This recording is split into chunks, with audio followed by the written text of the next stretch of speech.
Okay, good. Okay, started recording. Okay, great. Chris Fick's here today with Fred Litwin, who is probably the most premier expert on the Clay Shaw and Garrison investigation. Some people may argue that, but when I first ever met Fred in the JFK groups, honestly, I'd never met anybody who knew as much about the Garrison investigation as I thought I did. And then after I met Fred, it was like he was a college professor and I was still in kindergarten. I can throw out names and he will know, people that nobody else ever dream of. So I think we have something special today that some people might be familiar with, and I think he said he's never been on YouTube before.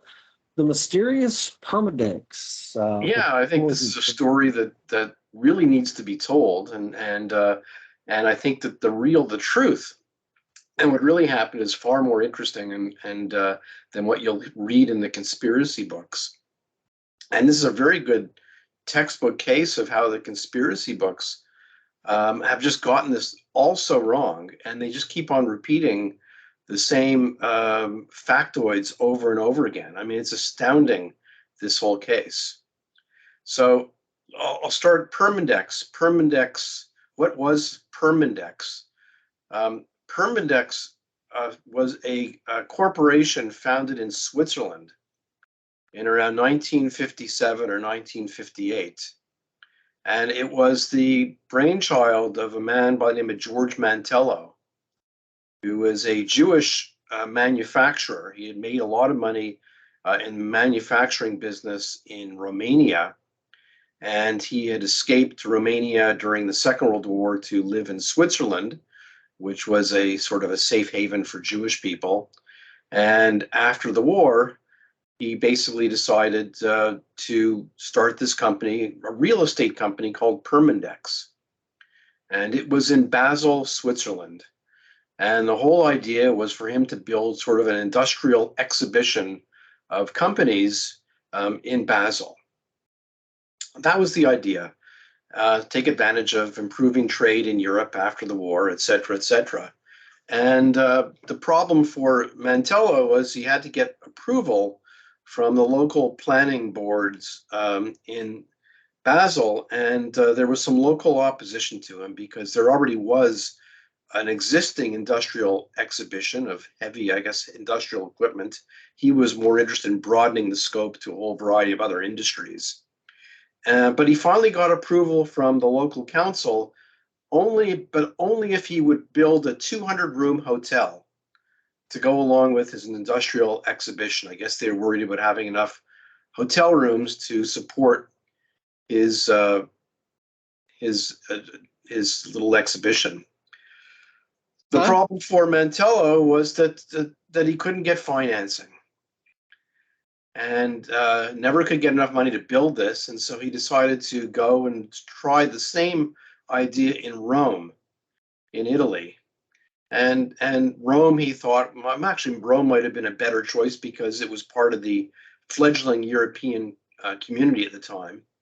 And he thought maybe Rome could be a good trading hub. So he moves to Rome, and the Italian authorities tell him, well, you can't really use your Swiss corporation. It's better for tax purposes if you have like an Italian company. And so they incorporated the Centrale Mondiale Commerciale, CMC, which was wholly owned by Permindex. So same people, just a different company, different name. And they tried to do the same thing in Italy to establish an industrial exhibition in Rome. It's all pretty simple. And basically he started doing his research and he came across the name of Clay Shaw. And Clay Shaw was the manager of the World Trade Mart in New Orleans. And he thought, well, maybe this guy would be a good person to put on the board of directors of the CMC. And so they approached Clay Shaw, and Clay Shaw checked them out. Everything seemed to be okay. And so Clay Shaw joined the board. And but at that time, Clay Shaw was in his sort of didn't like to do. He didn't like to fly, and so he actually never attended a board meeting of CMC. He never went to Italy, never attended a board meeting, and he actually didn't know all that much about what was going on. And so that's sort of the backdrop of what really happened with CMC. Where this all goes haywire is when Clay Shaw is arrested. So Clay Shaw is arrested on March 1st, 1967. And 3 days later, in the Italian newspaper Paese Sera, which was a communist-controlled newspaper. It wasn't the official communist newspaper, but it was controlled by people who were members of the Communist Party. So it was an extreme left-wing newspaper, and they ran a 6-day series of articles about Clay Shaw and the Centro Mondiale Commerciale. So what were in these articles? These articles contained an awful lot of misinformation, wrong information. They claimed that the CMC was involved in funding right-wing elements in Italy, and that it was a CIA front to disperse money to right-wing elements in Italy. And they also claimed that Clay Shaw had spent 2 years working in Italy for CMC, dispersing some of these funds. And the stories also talked about a Colonel L.M. Bloomfield, who was an American who had worked in the OSS after the war, which was the precursor of the CIA, and that he was a majority shareholder. He was a banker and a majority shareholder in CMC, and he was also involved in shady activities. So this was the... Yeah, go ahead. So this was never a intelligence front operative run by the government? I'm sorry, what was that? So this was never this huge intelligence front run by our government? Well, the Permindex had nothing to do with the American government, and none of this was true. And this 6-part series of Paese Sera, the conspiracy theorists claim that this was a series that had been researched, like 5 or 6 months earlier, and this was right. They had spent a lot of time on it. But when you read the translations of the articles, it's really sort of slapped together with a lot of wrong information, a lot of rumors. And basically all they were doing was repeating old stories about Permindex and some of their properties in Rome, and then trying to tie it to Clay Shaw. So there was nothing that really, this was complete misinformation or disinformation or whatever you want to call it, but it was the first attempt to tie Clay Shaw to the CIA. And Garrison was notified about these articles. So he knew about this. And we see this from the diaries of Richard Billings. And this is all part of, and so what was really going on here was this was most probably a KGB operation to try and tie the CIA to the JFK assassination. Now, we don't really know for sure, but we know from the Mitrokhin papers. The Mitrokhin papers were a collection of notes smuggled out of the Soviet Union by Vasily Mitrokhin, and about the activities of the KGB worldwide. And one of his notes that he smuggled out was about an operation that was being run through Paese Sera in March of 1967. So we don't know for sure whether this was the operation that he wrote about, but it's interesting that he wrote about an operation that was being run out of Paese Sera, and there's all of a sudden this 6-part series about Clay Shaw. So was Shaw? I'm sorry. Was he working? Was he working for a company that worked with the petroleum out of Romania in the 40s or late 40s? Not that I know of. Okay, I was reading something through those Perminex files. I had, and it was just something I vaguely glanced at. It was Romania and Czechoslovakia. It just had Shaw's name mentioned up there along with it was a female's name, and I can't recall her name off the top of my head, but it was years before Permindex was started. So anyway, so getting back to Permindex and what the real story of Permindex, of course, is that Permindex or CMC never got enough tenants to actually really make their exhibition center in Rome a viable reality, and they actually closed the doors in 1962. Now, what I find interesting is what are the sources of direct information about Permindex? Besides the conspiracy books, where do you get real information about Permindex? Well, there's three different sources of firm information about Permindex. One is the files of Clay Shaw at the National Archives. He has a Permindex file, which I've gone into, and I've actually published that file on on the Trail of Delusion blog, so you can actually see that. And there are several. Sorry. I see. Yes, I've seen some of that. Yeah, so there's several letters there about asking him to be on the board, his acceptance, a list of the board members. There's also some letters from people who wrote Clay Shaw asking about information about CMC, and he basically replies, well, I really don't know that much about it. I'm not really involved in the day-to-day activities, so I don't really know that much. A second source of firm information about CMC are the State Department files from Basel, Switzerland in 1957, 58, and 59, where they actively reported on Permindex and what Permindex was trying to do. And there's around 30 pages of reports from the State Department, which I have. And this is very, very firm information about Permindex. The third area that you can go into are the papers of L.M. Bloomfield. Now, L.M. Bloomfield was a real person. And Bloomfield, Louis Bloomfield, was not a banker in America, or he was not American, he was not a banker, he was a lawyer based in Montreal, Canada, where I'm from. And he was a very, very famous man in the Jewish community of Montreal in the 1950s and 1960s, and he was very active in charity work.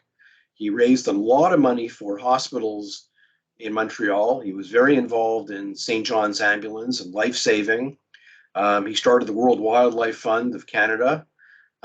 He raised a lot of money for Israel and a variety of, he built a baseball stadium in Israel. He did a variety of projects in Israel. He was on the board of directors of several Israeli universities. He raised money for schools in Canada. He was very active in charity work, but he was a corporate lawyer in Montreal, and all of his work was corporate. And he donated his papers, all of his papers, to Library and Archives Canada, which is our equivalent of the National Archives in Maryland and Washington.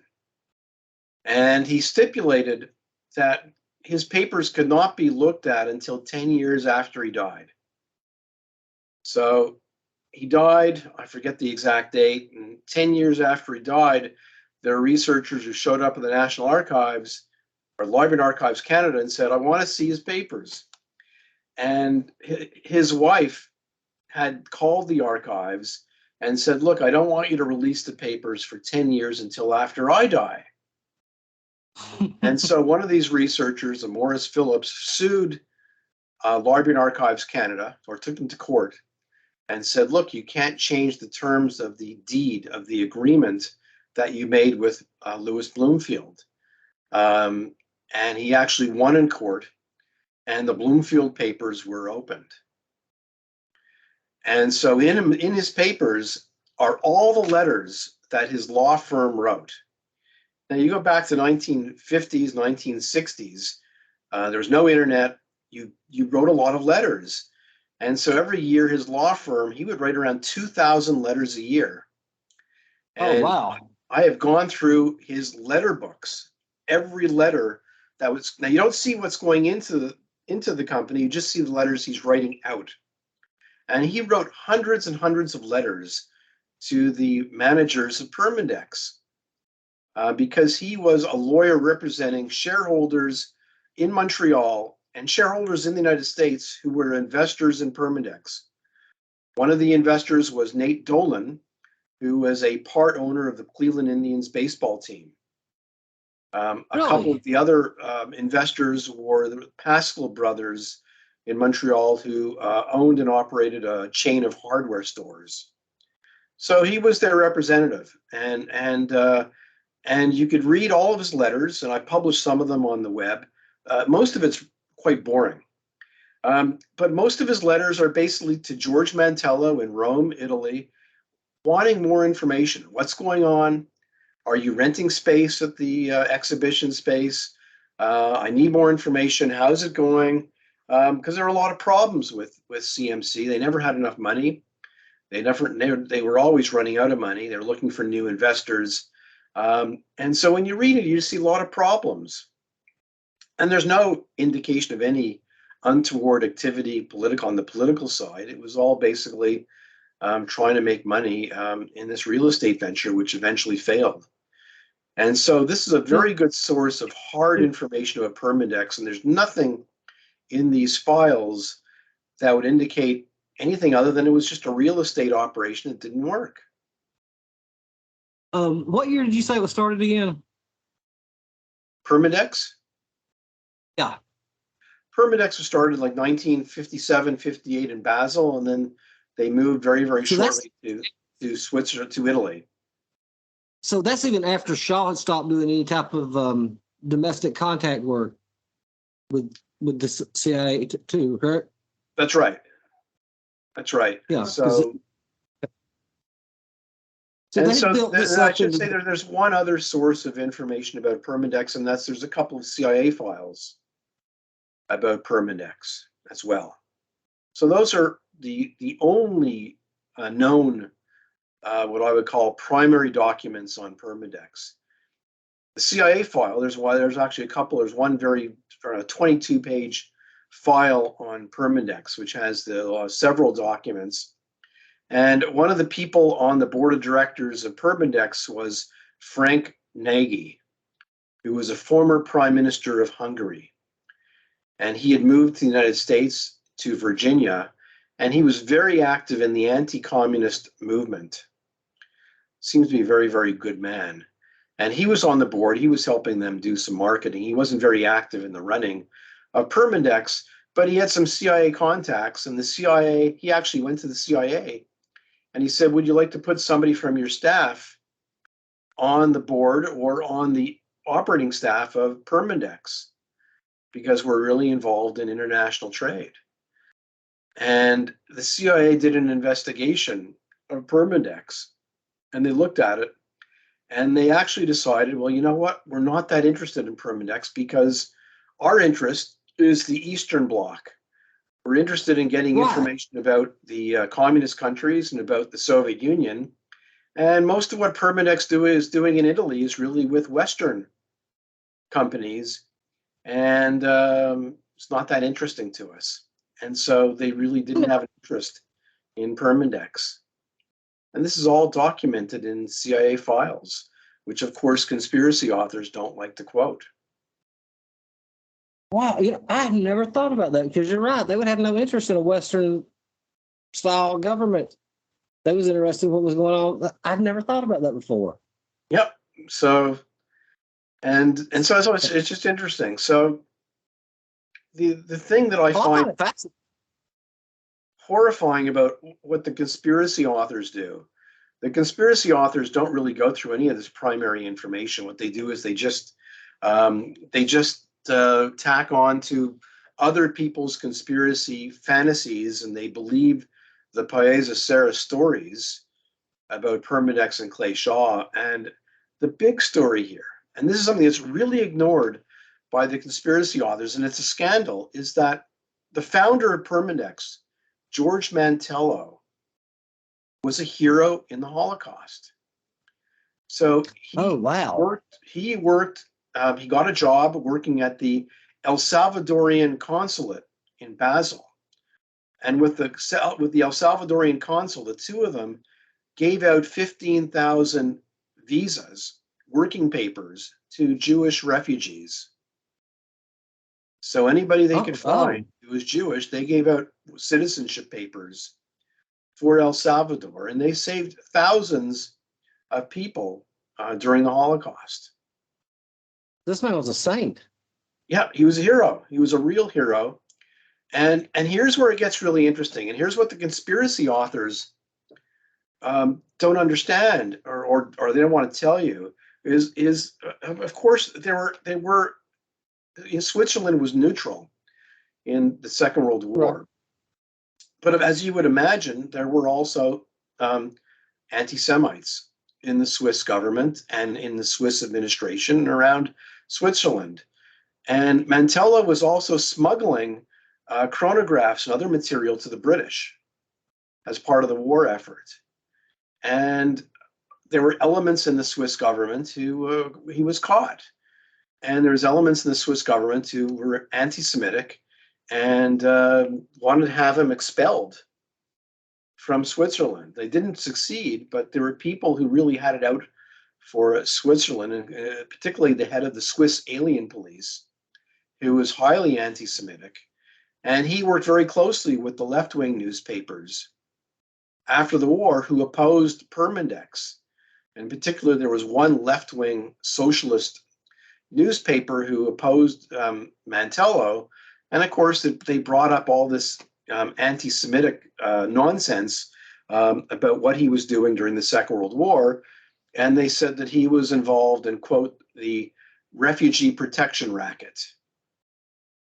And they started this to, it was all this whispering that he was actually selling these papers to Jewish people, and he was abusing his position. And so there was the Jewish community in Switzerland actually did an investigation of George Mantello to find out whether any of these rumors about him selling papers and abusing refugees was true. And they found it wasn't true, that in fact he wasn't selling any of these papers. He's doing it out of his own pocket, and that they actually owed him a great debt of gratitude for saving thousands of people's lives. And George Mantello. And as they say in commercials, but wait, there's more. He actually also smuggled to newspapers in Switzerland news about Auschwitz and the death camps, and publicized a lot of that as well. And so the real story about Permindex was it was started by somebody who was active in anti-Nazi activities and who was a hero who saved thousands and thousands of lives. And they turned it into a villain. They turned him into a villain. And Louis Bloomfield from Montreal did all this charitable work in hospitals, in Israel, in Canada. And he was also turned into a villain. And in fact, if you look up his name on the internet, he's tied forever with the JFK assassination. And in fact, it even gets worse. I don't know if you know Lyndon LaRouche. Yes. He used to run for president Lyndon LaRouche was this sort of quasi right-wing, left-wing. He was a sort of cult figure who sort of was running for president many, many years. And he was sort of the leader of a big, massive cult of people. And they had a variety of weird theories, and they had their own publications. And they actually issued a publication where they said the Louis Bloomfield of Montreal was in charge of an assassination bureau. And I did not know that. They were also sending out a lot of horrible information. And Bloomfield saw this. He was living in Montreal and he saw this, and he was quite alarmed because the LaRouchian people were a little dangerous. And so he went to the Royal Canadian Mounted Police and he said, look, these people are writing some horrible things about me. They're slightly dangerous. Can you investigate? And I don't know what the RCMP did, but I do have those letters from Bloomfield to the RCMP saying, I'm pretty worried. I should also add one more thing about Bloomfield, that this is what's also interesting, is when the Paese Sera series on Permindex ran in Italy in March of 1967, it also ran in other communist newspapers around the world. So in France and other countries, and Pravda in the Soviet Union ran these articles. So it percolated through the communist world. And then the Pravda article ran in a newspaper in Montreal, a French language newspaper called Le Devoir, which was the work, which was a left-wing nationalist newspaper in Montreal, a serious newspaper, a mainstream newspaper. So it went from the communist press to the mainstream press. And they did their own article about Louis Bloomfield. And he saw this because he was a reader of Le Devoir. He read all the Montreal newspapers. He wrote the editor of Le Devoir a letter saying, this is nonsense. What you're writing about me is complete nonsense. The other Italian newspapers have said it's nonsense, and you can check the other Italian newspapers.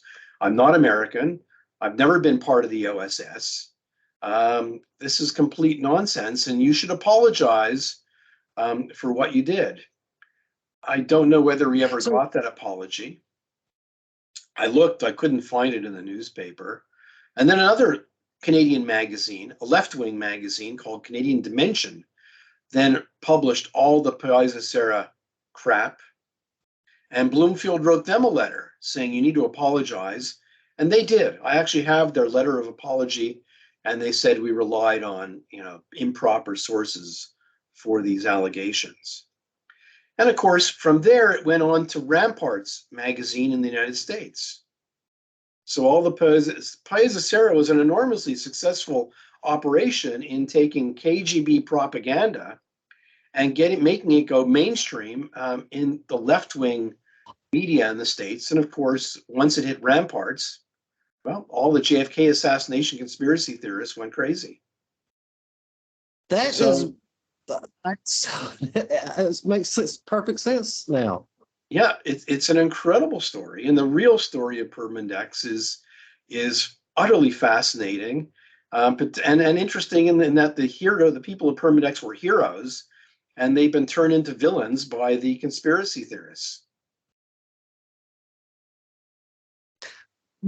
Why is it, do you think, that you've written 2 books now, numerous papers, given countless speeches, when you lay the facts out for some of these people? Because I was a Garrisonite for years, man. I thought Jim Garrison hung the moon. He was the man that solved this case until I started a little thing came out called the internet, and I started reading, and I was like, wait, this ain't what the movie was about. How come it is when you lay it out in front of these people that Shaw was a good guy, Garrison was a villain, that they just don't want to hear it? They just don't want to believe it? Or it interferes with their narrative, and their narrative is very, very established, and so they don't really want to know the truth. I think they know the truth, or suspect the truth, but they just can't deal with this, and they're so wedded to. And I have to say, a lot of conspiracy theorists have jettisoned Garrison.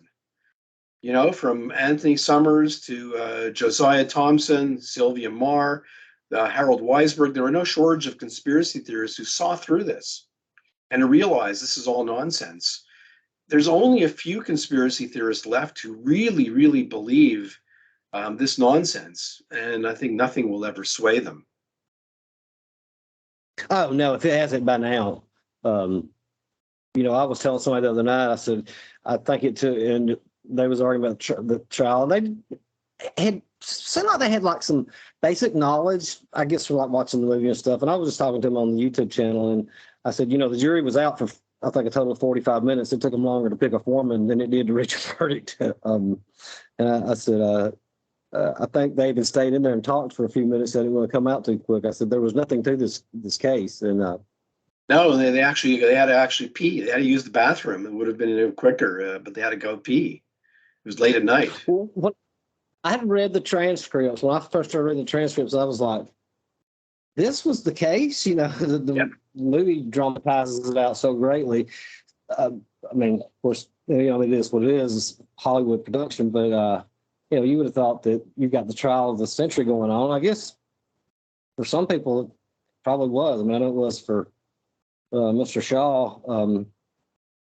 Totally ruined his the whole life. trial was such a bust and embarrassing. I mean, there was so much embarrassing content, and I really feel for. I really feel for Clay Shaw, who was put through 4 years of hell, ruined his life. All he wanted to do was retire and write plays and translate plays into Spanish and restore properties, and his life was ruined by this madman who happened to be district attorney. And for people to turn Jim Garrison into a hero is just such a perversion of what really happened. Oh yeah, I thought because the first book that I read was on the Trail of the Assassins. Yep. And the second book I read was Rush to Judgment. And the third book I read was Conspiracy of Silence.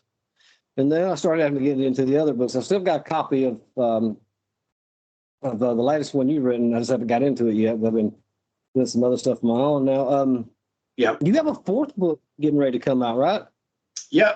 Yeah. My next book is going to be on the Oliver Stone documentary series, JFK Revisited and JFK Destiny Betrayed. And so I've done a lot of debunking of that series over the last several months, and so I'm putting it all into a book. Yeah, by the way, Bill Baxley told me to tell you hello. Oh, good. He's a great guy. Yeah, I'm sure you read that story about that I put on there when he ran for governor. Yeah. And, I was a little kid, and he's fantastic. Actually, I talked to him yesterday. Oh, good. Well, I talked to him about you, so he told me some of these stories. And I did think he really? Yeah, and I think he gave me. Bill Baxley. We should explain. I met Bill Baxley through Richard Berkeley, who is the son of Admiral George Berkeley, who was Kennedy's physician. Really? They're family friends, and I think what conspiracy theorists have done to George Berkeley, they've accused him of being involved in a cover-up. Here was a very good man who was JFK's physician, then became LBJ's physician, and now he finds himself the center of this horrible Oliver Stone documentary, which accuses him of being engaged in a cover-up. And this is what I hate about conspiracy theorists, is that they go after people. Ruth Paine is another example where they really go after the really good people and make them into villains. And I asked the other day, it seems like, when I was a kid, Oswald did it, maybe somebody helped him, but now it's grown into this thing that, the entire world had plotted against him, and everybody was in on it except for him. That was, I find that story absolutely fascinating, though. That was Permindex. I think, I think there's more to find out. I think I'd like to find a researcher in Rome and Italy to find out a few more things, who can go through some of the newspaper archives and find out some more data on Permindex. But there's really, there's nothing there's nothing nefarious for people to find out about. Was anything about that brought up during the trial? I can't remember off the top of my head. No, not at all. And in fact, Clay Shaw was only asked one question about the CIA by his defense team. They asked him, "Have you ever worked for the CIA?" He said no. The prosecutors did not ask him about the CIA at all. So he was only asked one question during the trial about the CIA. So that's one part of the movie.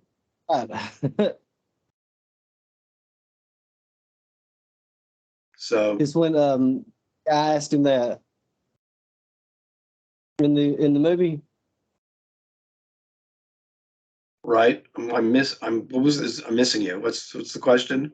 Well, I said, so that was one part they at least got right in the movie, when the guy was playing Lou Diamond says, "Have you ever worked for the CIA?" And he says, "No, I have not."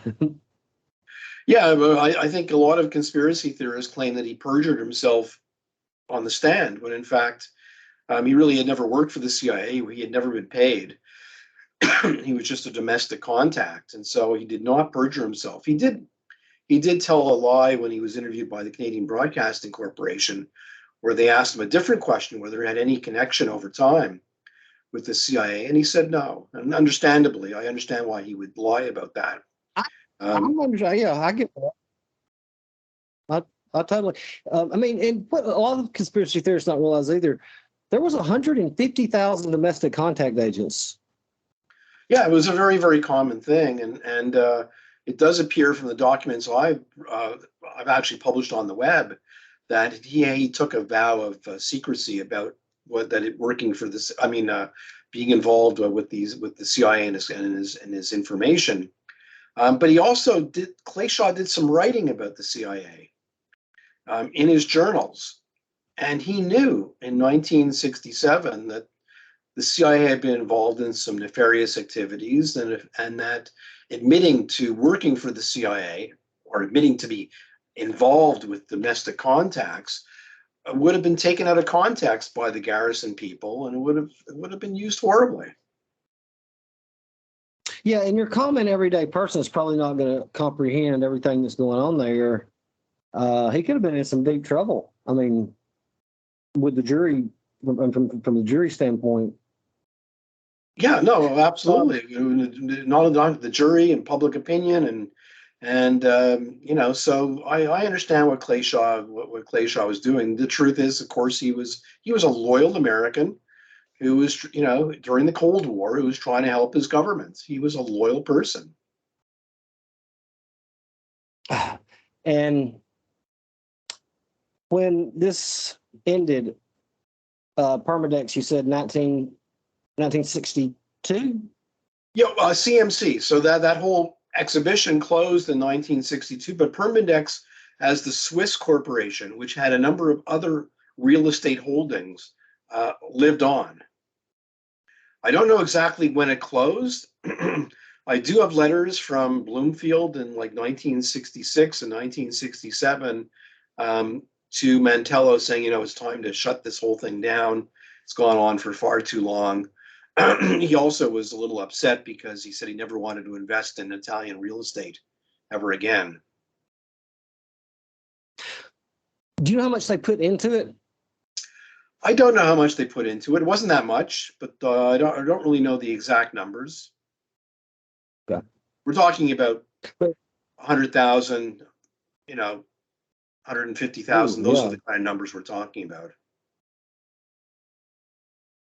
Yeah, we're talking 1960 money. So yeah, we're talking about sizable chunk of money back then, and but that's what we're talking about. It wasn't millions. I mean, this was because I still see this pop up from time to time on websites, and this was so simple that it was almost brilliant what the communists were doing. And this is why I say that the files that I really want to see made public are the files in Moscow. I want to see how many other KGB operations were there to help convince Americans that the CIA was behind the assassination. So those are the files I want to see in Moscow. Yeah, good luck with that one. Yeah. I would love to go. I don't think we're going to see those for quite some time.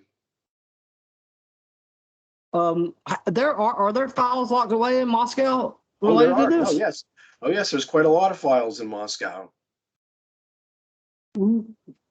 So okay. Well, really, I did not know they had with learn something new every day. But I guess it makes sense why they would have stuff. Yeah, well, they were wiretapping Oswald while he lived in Minsk, and so there's files in Minsk, I'm sure, and there's also files in Moscow. Some of them were released by Yeltsin back when he first went in, but not all of them. So there's still a lot of stuff in the files.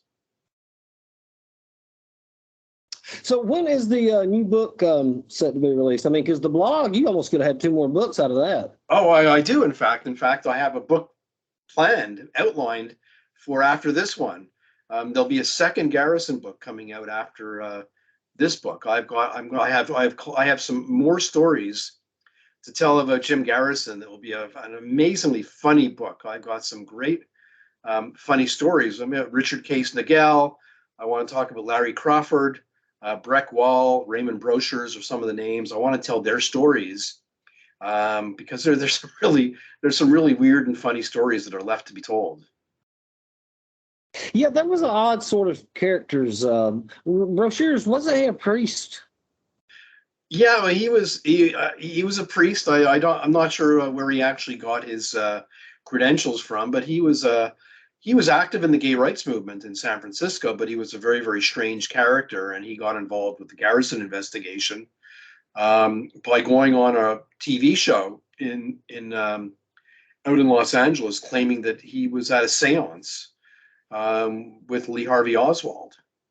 And people in the Garrison office heard this and they got in touch with him and he started weaving all these stories and they brought him to New Orleans and he told all sorts of other incredible stories. And of course, the only thing he was really interested in New Orleans was a paid trip to New Orleans so he could find more people to sleep with.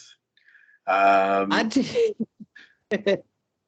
I didn't know that's how he got pulled into it. Was he said he was at a séance with Lee Harvey Oswald? Oh yeah, well, I published the tape. If you go to my YouTube channel, I actually published the tape of him talking about the séance in which he channeled Lee Harvey Oswald. I didn't know you had one.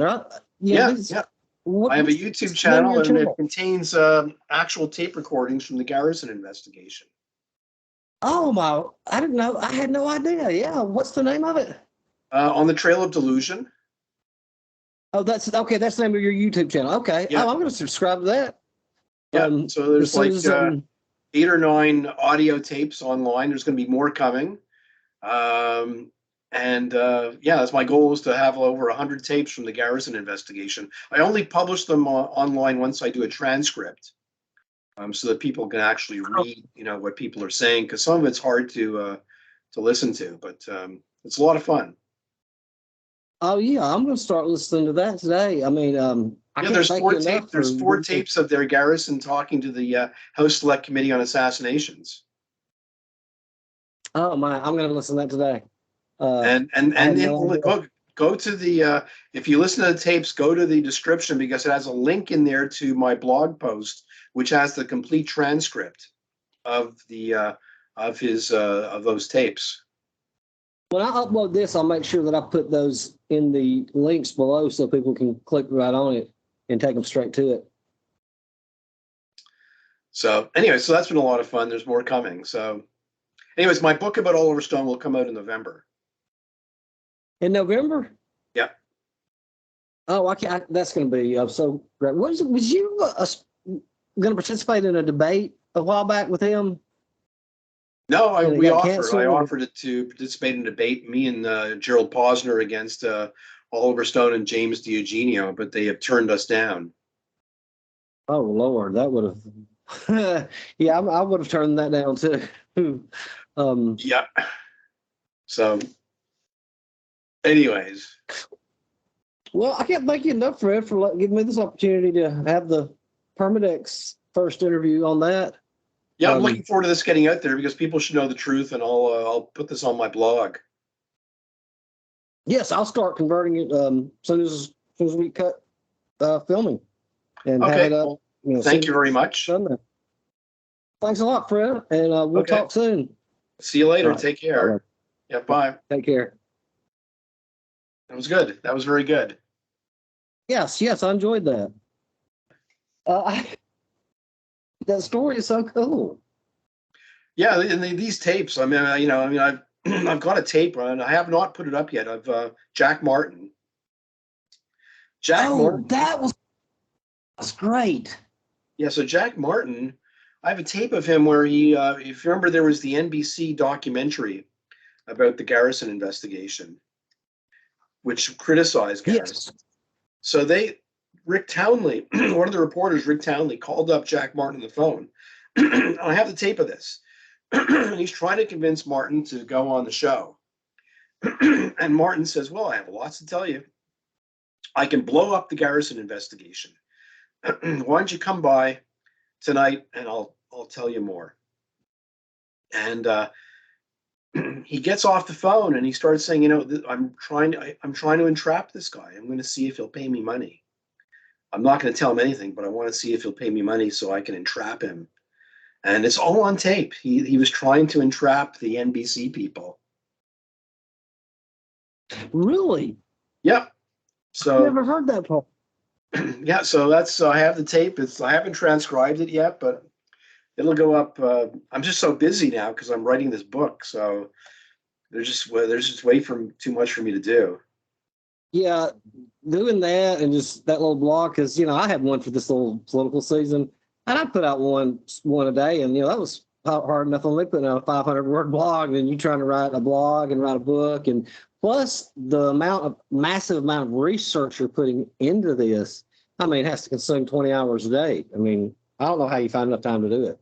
It's a lot of time. It's a lot of stuff, and so that's why I'm pulling back from the blog just so I can write this book. And it's gonna be a good book. It's a lot of fun stuff in this book about Oliver Stone. I can't wait for that one. For that one to come out. I mean, so that's now your first book that you wrote. Was it about Canadian politics? Yeah, Conservative Confidential. Yeah, it's about my move from moving from a left-wing anti-nuclear activist to becoming a Conservative Party campaigner. Okay, because I had written something the other day, and I wrote this one, posted it, and I said, I don't know. I said Trump right now, his approval ratings have risen in America. Biden's are tanking. I said, basically at the end of it, I said in 2024, a lot can happen between now and then, but the question is going to happen: are you better off than you were 4 years ago? And Scott said he mentioned this. Whenever ranked it where y'all have time to have a Canadian, a liberal, and a conservative give their perspective on American politics. And when I sat there and after we got through chatting, I was like, wait, who's the liberal and who's the conservative? Because in American politics, they both be to the left of of Americans. So I guess Scott would be the conservative then. Yeah, no, I think in some ways, for instance, our Conservative Party in many ways is to the left of the Democrats. Oh, I would agree with you totally. I would totally agree with that. Especially the Southern Democrat, or what's left of the Southern Democratic Party. Because in the last primary, Buttigieg, he was getting 0 of the black vote in the South. He was rated 0%. But I never thought I'd not live my life to see that though. Mm-hmm. But he had a, and then what was the other one? How many parties do y'all actually have? We've got 5 parties in our parliament. 5 parties. So we have the Conservative Party, we have the Liberal Party, and then we have the NDP, the New Democrat Party, which is a left-wing party. Then we have the Bloc Québécois, which is a separatist party for Quebec, and then we have the Green Party. You have the Green Party up there as well? Yeah. I didn't.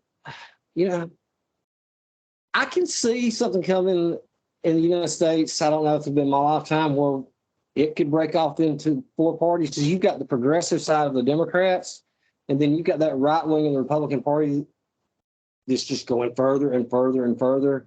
There's no middle ground anymore. Yeah. And they're now mentioning Manchin as this would throw a monkey wrench in everything. If Manchin runs for president in 2 years on the Democratic side. Yep. Anyways, Chris, I'm gonna have to go because I have to get back to work. I got this big blog post I'm doing about the training camp in Lake Pontchartrain. Oh yes, that was one of my favorite parts of the movie that never happened. Yeah. With Terry there. Okay, well, thanks a lot, Fred. I'm gonna keep you more of your time. I appreciate it. We'll talk soon, buddy. Thank you later. Thanks. Bye. Yeah, bye.